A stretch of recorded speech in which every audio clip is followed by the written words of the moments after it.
Hello എല്ലാവർക്കും നമസ്കാരം. പുതിയ വീഡിയോയിലേക്ക് സ്വാഗതം.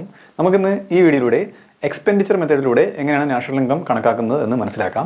ഞാൻ value added method, income method ഇതിൻ്റെയൊക്കെ വീഡിയോ ഓൾറെഡി ചെയ്തിട്ടുണ്ട് കേട്ടോ. അതിൻ്റെയൊക്കെ ലിങ്ക് ഞാൻ ഡിസ്ക്രിപ്ഷൻ ബോക്സിൽ ഇട്ടേക്കാം. അത് ക്ലിക്ക് ചെയ്താൽ നിങ്ങൾക്കത് കാണാവുന്നതാണ്. നമുക്ക് ഈ വീഡിയോയിലേക്ക് കിടക്കാം.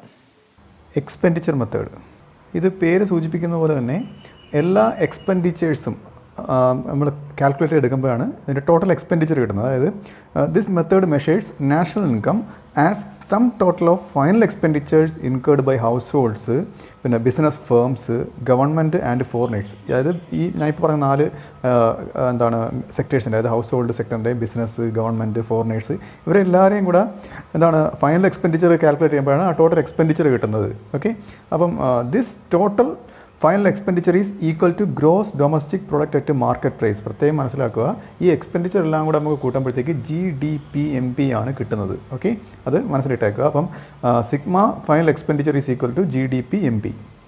ഇനി നമുക്ക് ഈ എക്സ്പെൻഡിച്ചർ മെത്തേഡിൻ്റെ കമ്പോണൻസ് ഒക്കെ ഒന്ന് അതായത് പ്രധാനമായിട്ട് 4 കമ്പോണൻസ് ആണ് ഉള്ളത്. അതിൽ ഓരോന്നും ഞാൻ പരിചയപ്പെടുത്താം. ആദ്യത്തെ കമ്പോണൻ്റ് എന്ന് പറയുന്നത് private final consumption expenditure, PFCE എന്ന് കണ്ടു കഴിഞ്ഞാൽ അത് പ്രൈവറ്റ് ഫൈനൽ കൺസംഷൻ എക്സ്പെൻഡിച്ചർ എന്ന് വായിക്കണം. അപ്പം എന്താണ് നോക്കാം, അത് it refers to expenditure incurred by households. അത് 2 എക്സ്പെൻഡിച്ചർ കൂട്ടുമ്പോഴാണ്, അത് ഹൗസ് ഹോൾഡിൻ്റെ എല്ലാ ഹൗസ് ഹോൾഡിൻ്റെ എക്സ്പെൻഡിച്ചറും and private non profit institutions serving household on all types of consumer goods. അതായത് പ്രൈവറ്റ് നോൺ പ്രോഫിറ്റ് ആയിട്ടുള്ള ഇൻസ്റ്റിറ്റ്യൂഷൻസ് അവർ ഈ ഹൗസ് ഹോൾഡിന് എന്തെങ്കിലും സെർവ് ചെയ്താൽ അത് നാഷണൽ ഇൻകത്തിൽ ഉൾപ്പെടുത്തും കേട്ടോ. അപ്പോൾ ഇത് രണ്ടിനും ടോട്ടലാണ് പ്രൈവറ്റ് ഫൈനൽ കൺസംഷൻ എക്സ്പെൻഡിച്ചർ വരുന്നത്. അപ്പോൾ ആ ഇക്വേഷനായിട്ട് താഴെ കൊടുത്തിരിക്കുന്നത് PFCE is equal to household final consumption expenditure plus private non profit institution serving household final consumption expenditure. ഇതിനോട് കൂട്ടുമ്പോഴാണ് ഇത് കിട്ടുന്നത്. അടുത്ത രണ്ടാമത്തെ കമ്പോണൻ്റ് ആണ് government final consumption expenditure, GFCE. അതായത് it refers to the expenditure incurred by general government. അതായത് government ഇല്ലേ, അതിൻ്റെ എല്ലാ എക്സ്പെൻഡിച്ചറും എന്തിനു വേണ്ടിയിട്ട്, on various administrative services like ഡിഫൻസിന് വേണ്ടിയിട്ട്, ലോ ആൻഡ് ഓർഡർ മെയിൻറ്റെയിൻ ചെയ്യുന്നതിന് വേണ്ടി, എഡ്യൂക്കേഷന് വേണ്ടിയിട്ട്, ഇങ്ങനെയുള്ള എല്ലാ ഗവൺമെൻറ് എക്സ്പെൻഡിച്ചറും നാഷണൽ ഇൻകത്തിൽ ഉൾപ്പെടുന്നു ആലോചിക്കുക. അടുത്ത മൂന്നാമത്തെ കമ്പോണൻ്റ് ആണ് gross domestic capital formation, GDCF. Okay, ഇതിന് സബ് കമ്പോണൻസ്, അതായത് എലമെൻറ്റ്സ് ഉണ്ട് കേട്ടോ. അത് ഞാൻ പറയാം. ആദ്യം ഈ കമ്പോണൻ്റ് എന്താണെന്ന് പറയാം. അതായത് ഗ്രോസ് ഡൊമസ്റ്റിക് ക്യാപിറ്റൽ ഫോർമേഷൻ എന്ന് പറയുന്നത് it refers to the addition to the capital stock of the economy. അതായത് നമ്മൾ ക്യാപിറ്റൽ സ്റ്റോക്ക്, അതായത് എന്തെങ്കിലും മെഷീനറീസോ അങ്ങനെയുള്ള കാര്യങ്ങളില്ല, അത് എല്ലാ പുതിയ ഇൻവെസ്റ്റ്മെൻറ്റുകളും ഇതിൽ വരുന്നു. അപ്പം there are 2 components of GDCF. ഇതിന് 2 കമ്പോണൻസ് ഉണ്ട്. അതിൽ രണ്ട് ഇതൊക്കെയാണ് ഗ്രോസ് ഫിക്സ്ഡ് ക്യാപിറ്റൽ ഫോർമേഷനും ഇൻവെൻട്രി ഇൻവെസ്റ്റ്മെൻറ്റും. അതിൽ ഫിക്സ്ഡ് ക്യാപിറ്റലിൻ്റെ ഗണത്തിൽ വരുന്നത് നമുക്കറിയാം, മെഷീനറീസ്, ലാൻഡ്, ബിൽഡിംഗ്, അങ്ങനെയുള്ളത്. ഇൻവെൻട്രി ഇൻവെസ്റ്റ്മെൻറ്റ് നമ്മൾ സെമി പ്രോസസ്ഡ് ഗുഡ്സ് ഇങ്ങനെയുള്ള കാര്യങ്ങളൊക്കെ അല്ലേ, ഗോഡൗണിൽ വരുന്ന കാര്യങ്ങൾ, അത് ഫാസ്റ്റ് മൂവിങ് ആയിട്ടുള്ള ഡെയിലി ടേൺ ഓവറിൽ വരുന്ന കാര്യങ്ങൾ. ഓക്കെ, അപ്പം ഇതിനോട് ആഡ് ചെയ്യുമ്പോഴത്തേക്കാണ് നമുക്ക് ഗ്രോസ് ഡൊമസ്റ്റിക് ക്യാപിറ്റൽ ഫോർമേഷൻ കിട്ടുന്നത്. അപ്പോൾ ആദ്യം ഗ്രോസ് ഫിക്സ്ഡ് ക്യാപിറ്റൽ ഫോർമേഷൻ എന്താണെന്ന് നോക്കാം.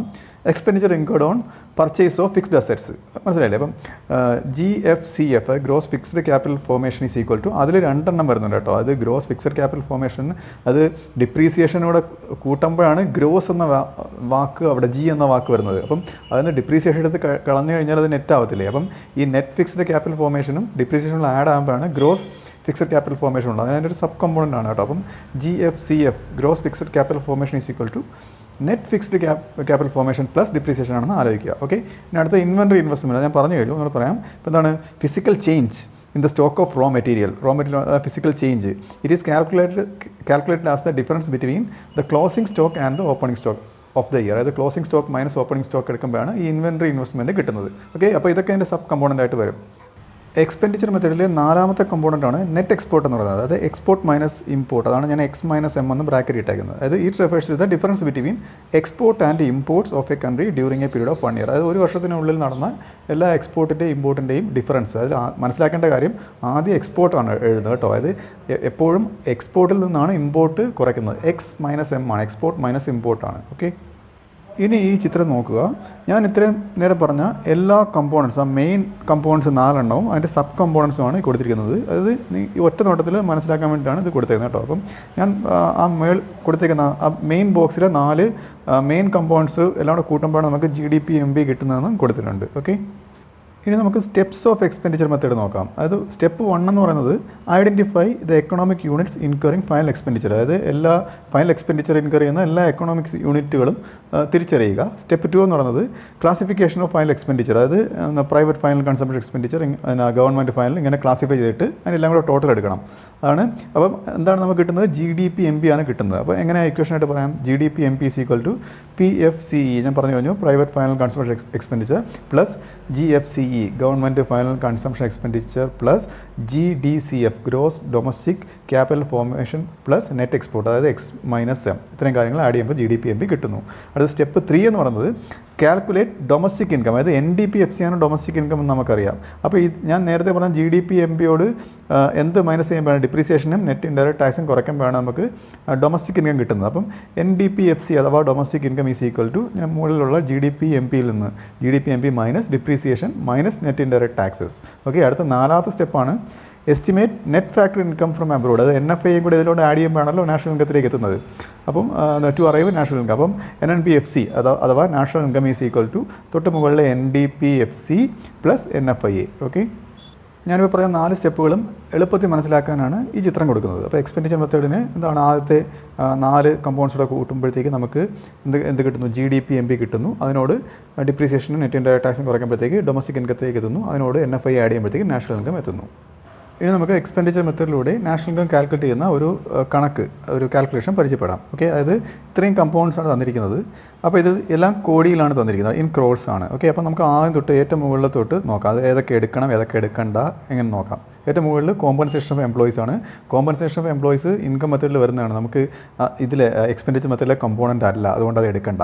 രണ്ടാമത്തത് ഇമ്പോർട്ട്സ് ആണ്. അപ്പം എക്സ്പോർട്ട് കൂടെ ഉണ്ടാകാൻ നോക്കുക. ഉണ്ടെന്നുണ്ടെങ്കിൽ അപ്പോൾ എന്താണ് എക്സ്പോർട്ട് മൈനസ് ഇമ്പോർട്ട് ആണല്ലോ നെറ്റ് എക്സ്പോർട്ട് എന്ന് പറയുന്നത്. ഓക്കെ, അപ്പോൾ ഇമ്പോർട്ട് കൊടുത്തിട്ടുണ്ട്. അപ്പം എക്സ്പോർട്ട് ഏറ്റവും സെക്കൻഡ് ലാസ്റ്റ് കൊടുത്തിട്ടുണ്ട് കേട്ടോ. അപ്പം എക്സ്പോർട്ട് മൈനസ് ഇമ്പോർട്ട് അല്ലേ. അപ്പം 10 - 20, അതായത് എക്സ്പോർട്ട് മൈനസ് ഇമ്പോർട്ട്സ് എന്ന് എഴുതുക. ഇനി തൊട്ട് താഴത്ത് ഗ്രോസ് ഫിക്സ്ഡ് ക്യാപിറ്റൽ ഫോർമേഷൻ, അത് നമുക്ക് ആവശ്യമാണ്. അപ്പോൾ plus gross fixed capital formation എഴുതുക. അടുത്തത് പ്രൈവറ്റ് ഫൈനൽ കൺസംപ്ഷൻ എക്സ്പെൻഡിച്ചർ, അത് നമുക്ക് ഇതിൻ്റെ കമ്പോണൻ്റ് ആണ്. അപ്പോൾ അതും പ്ലസ് ചെയ്യുക. അടുത്തത് കൺസംപ്ഷൻ ഓഫ് ഫിക്സഡ് ക്യാപിറ്റൽ ആണ്. അതായത് ഞാൻ ഓൾറെഡി പറഞ്ഞു കഴിഞ്ഞു, ഡിപ്രീസിയേഷൻ്റെ വേറൊരു പേരാണ് കൺസംപ്ഷൻ ഓഫ് ഫിക്സഡ് ക്യാപിറ്റൽ കേട്ടോ. അപ്പം അത് നമ്മൾ മൈനസ് ചെയ്യേണ്ടതുണ്ട്. അപ്പം എന്താണ് മൈനസ് ചെയ്യേണ്ടത്? അപ്പോൾ GDP MP ആണല്ലോ ഇതിൻ്റെ ഇതിൽ കിട്ടുന്നത്. അപ്പോഴത്തേക്ക് GDP അല്ലേ, അപ്പോൾ G മാറി N ആവുന്നതിന് വേണ്ടിയിട്ട് നമുക്ക്, അതായത് ഗ്രോസ് മാറി നെറ്റ് ആവുന്നതിന് വേണ്ടിയിട്ട് നമുക്ക് ഡിപ്രീസിയേഷൻ മൈനസ് ചെയ്യേണ്ടതുണ്ട്. അപ്പോൾ മൈനസ് ഡിപ്രീസിയേഷൻ അഥവാ കൺസംപ്ഷൻ ഓഫ് ഫിക്സഡ് ക്യാപിറ്റൽ കൊടുക്കാം.